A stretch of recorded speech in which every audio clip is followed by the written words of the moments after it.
بسم اللہ والحمدللہ والصلاۃ والسلام علی رسول اللہ۔ السلام علیکم، امید کرتا ہوں آپ سب خیر و عافیت سے ہوں گے۔ HA لیکچرز کی جانب سے حافظ عاصم آپ کی خدمت میں حاضر ہے۔ سیکنڈ ایئر کی نئی کتاب ترجمہ القرآن مجید کا آج لیکچر نمبر 22 ہے۔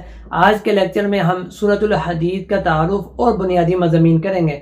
آگے بڑھنے سے پہلے اگر کسی نے اس چینل کو سبسکرائب نہیں کیا تو چینل کو ضرور سبسکرائب کر لیں، کیونکہ اس چینل پر انشاءاللہ 9th class 10th class first year second year کے ترجمہ القرآن مجید اسلامیت لازمی اور اردو کے لیکچر اپلوڈ کیے جائیں گے۔ اور ایک اہم بات، الحمدللہ اللہ کے فضل و کرم سے چاروں کلاسز کے ترجمہ القرآن مجید کے نوٹس مکمل تیار ہو چکے ہیں۔ جو نوٹس لینا چاہتا ہے وہ دیے گئے نمبر پر رابطہ کرے، پارسل کے ذریعے آپ تک پہنچا دیے جائیں گے۔ اچھا جی، آج کا ہم سورۃ الحدید کا لونگ شروع کرنے والے ہیں۔ جیسے کہ آپ کو میں نے پہلے بھی بتایا تھا کہ جو لونگ سوال ہیں اس کو جس پیٹرن سے، جس ترتیب سے آپ کو، جس ہیڈنگ کے ساتھ آپ کو میں کرواؤں گا اس کو اپنے رجسٹر پر نوٹ کر لیجئے، اس کو اچھی طرح یاد کریں۔ انشاءاللہ آپ کا 70%، اگر آپ ہر صورت کا ایک ایک لونگ اچھی طرح پکا یاد کر لیتے ہیں تو آپ کا 70% پیپر تیار ہے۔ اس کے علاوہ آپ کو آیات یاد کرنی پڑیں گی اور الفاظ کے معنی یاد کرنے پڑیں گے، تو 100% آپ کی تیاری ہو جائے گی۔ چلیں جی، اس لونگ کو شروع کرتے ہیں۔ سب سے پہلے آپ نے درمیان میں ہیڈنگ دینی ہے سورۃ الحدید کا تعارف۔ اس میں آپ نے 5 باتیں لکھنی ہیں۔ نمبر 1، سورۃ الحدید مدنی سورت ہے۔ نمبر 2، قرآن کی ترتیب کے مطابق یہ سورت نمبر 57 ہے، 57۔ نمبر 3، یہ 27ویں پارے میں موجود ہے۔ نمبر 4، اس میں 29 آیات ہیں۔ نمبر 5، اس کے 4 رکوع ہیں۔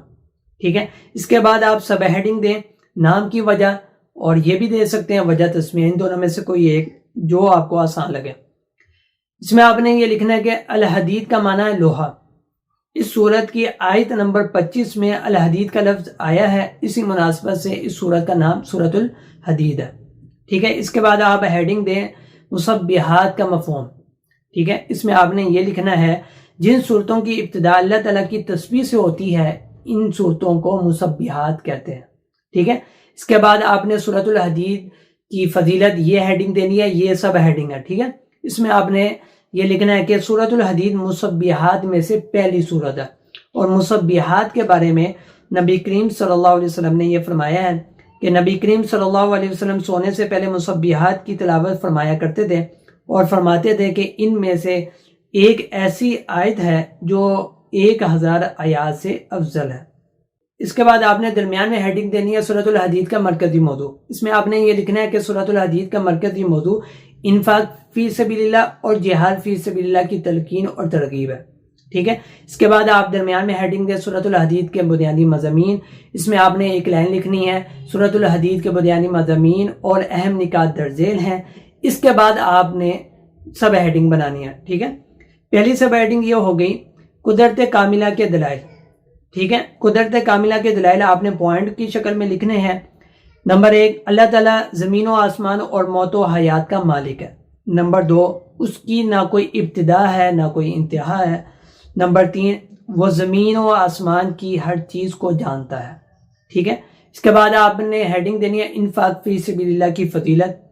اس میں آپ نے یہ لکھنا ہے کہ سورۃ الحدید میں اللہ تعالیٰ اور اس کے رسول صلی اللہ علیہ وسلم پر ایمان لانے والوں، جہاد کرنے والوں اور اللہ تعالیٰ کے راستے میں خرچ کرنے والوں کے لیے بہترین اجر اور جنت کا وعدہ کیا گیا۔ ٹھیک ہے، اس کے بعد آپ ہیڈنگ دیں مومنین اور منافقین کا انجام۔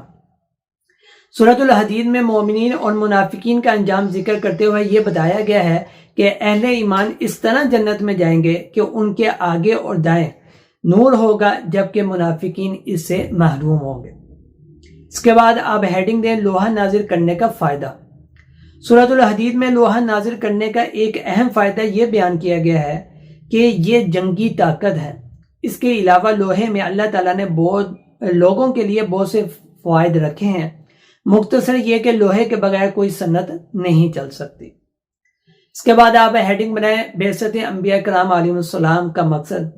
اس صورت میں یہ واضح کیا گیا ہے کہ اللہ تبارک و تعالیٰ نے تمام نبیوں اور رسولوں کو دلائل، کتاب اور میزان کے ساتھ مبعوث فرمایا تاکہ لوگ انصاف پر قائم رہیں۔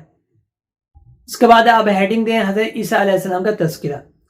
سورۃ الحدید میں حضرت عیسیٰ علیہ السلام کا خاص طور پہ تذکرہ کرتے ہوئے یہ فرمایا گیا ہے کہ ہم نے حضرت عیسیٰ علیہ السلام کو انجیل مقدس عطا فرمائی اور ان کے پیروکاروں کے دلوں میں نرمی اور رحمت کر دی۔ اس کے بعد آپ ہیڈنگ بنائیں رہبانیت کے موجد، ٹھیک ہے۔ رہبانیت کیا ہوتا ہے؟ یعنی کہ ترک دنیا اور معاشرتی ذمہ داریوں سے فرار ہونا نصارہ نے خود ایجاد کیا تھا، ٹھیک ہے۔ اس کے بعد آپ نے ہیڈنگ بنانی ہے متعدد موضوعات۔ نمبر 1، اہل کتاب کی تنگ دلی کا ذکر کیا گیا ہے۔ نمبر 2، اہل ایمان کو خشیت الہی کی تلقین کی گئی ہے۔ نمبر 3، مومنین کو حکم دیا گیا ہے کہ وہ آخرت کی تیاری کرتے رہیں۔ نمبر 4، مومنین کو مغفرت اور جنت کے طلبگار رہنے کی تلقین کی گئی ہے۔ نمبر 5، سورت کے آخر میں اتباع رسول کے ثمرات ذکر کیے گئے ہیں، ٹھیک ہے۔ یہاں تک لونگ مکمل ہو گیا۔ امید کرتا ہوں یہ آپ کو سمجھ میں آ گیا ہوگا۔ اگر کوئی سوال پوچھنا ہو، کوئی بات نہ سمجھ میں آئے تو کمنٹ کے ذریعے سے پوچھ سکتے ہیں۔ چینل کو سبسکرائب کر دیں۔ انشاءاللہ عنقریب ملاقات ہوگی، تب تک کے لیے حافظ عاصم کو اجازت دیں۔ السلام علیکم۔